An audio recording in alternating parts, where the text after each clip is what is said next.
a quadruple bypass on Monday, and each day has been rough for us. It was nerve wracking on the first day due to the fact that my mom has dementia, and also we wasn't sure if she was strong enough to have this surgery.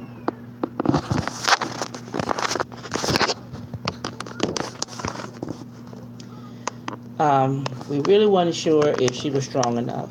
But as we found out, she was strong enough. The doctor said her heart was strong enough to take this procedure. But the thing that concerned us is with the dementia and the lupus and how my mom is right now.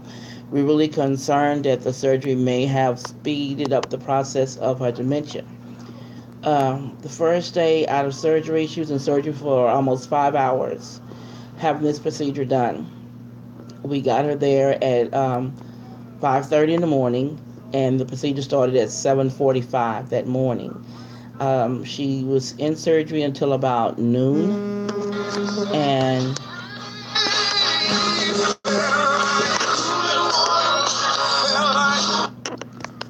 yes, Daddy.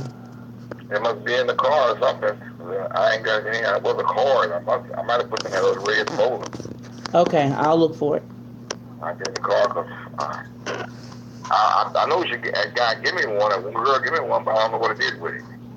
So I Okay, might have put it in that folder. I don't know. okay, I'll look for it. Okay. All right, all right. I'm sorry about the interruption. My father is calling. We've been checking on my mom on and off all day today. The second after we got out of surgery that night, we had to wait about 2 hours for her to be in a room and come out of recovery. And that's hard when you watch your mom go through that process.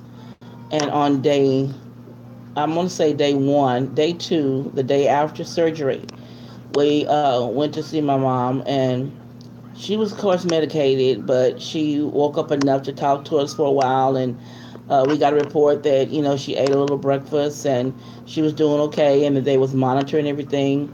She had a lot of machines hooked up to her, and that's kind of scary to see your mom in that situation. So um, we were kind of iffy because she had a oxygen mask on, and she wasn't able to talk to to say as much as we would have liked her to say it. Okay, and then that takes us to yesterday, day three. Day three, when we got there, my mom did not know who we were. And I think that really hit everybody really hard. We were heartbroken that my mom did not recognize her children. She didn't recognize my father. She said she didn't know who we were. But then we stood back and we had to think, what medication was she on? And when I asked the doctors what she was on, they told me they had gave her morphine and something else, and she was real out of it, loopy. About an hour or so, maybe 2 hours after that, she woke up and looked at me, and I asked her who I was, and she said, "You're Stephanie Yvonne, my oldest daughter. Now get out of my face." So I knew then she was okay. But it's still scary because she didn't know who we was at the beginning. Then today they called this morning because my mom was very agitated. She wasn't cooperating with the nurses, and they were talking about restraining her because she wasn't cooperative. So my dad and I jumped up, got in the car, and we drove to the Woodlands to the hospital she's in. And we saw my mom, and we asked her what was going on, and she was sitting up in a chair and she was eating breakfast.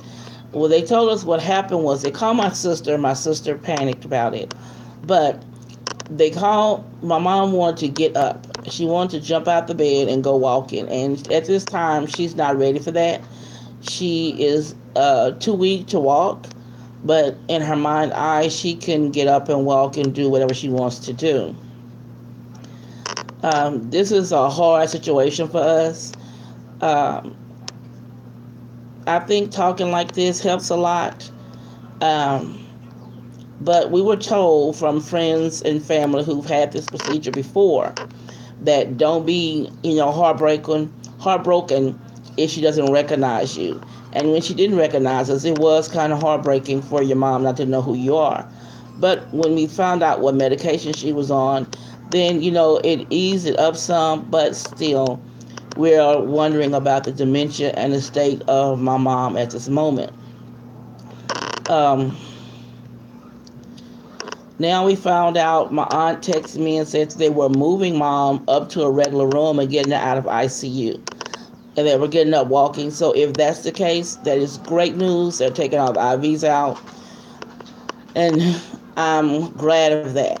She had an IV in her neck that went straight to an artery so they could get blood samples and check the way her heart is beating and so forth. So I'm glad they're taking that one out. But I will keep you guys updated on what's going on with my mom and her heart procedure. And I tell you, yesterday was hard. Yesterday brought me to tears because she didn't know who I was. And it was just discerning. So, guys, I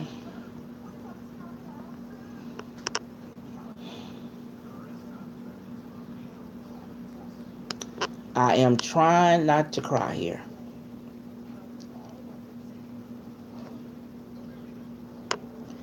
She, with this dementia, we're not sure if it's speeding it up, but her reactions, some of the way her actions are showing us that it is pushing it a little farther than we want it to go right now. But as of now, Mama's okay. Doctor's reports are good.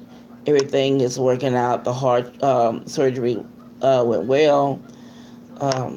They say she's doing everything on time. So, with all that being said, guys, I will try to touch back in tomorrow and give you guys another update and let you know what's going on with my mom while she is in the hospital in ICU.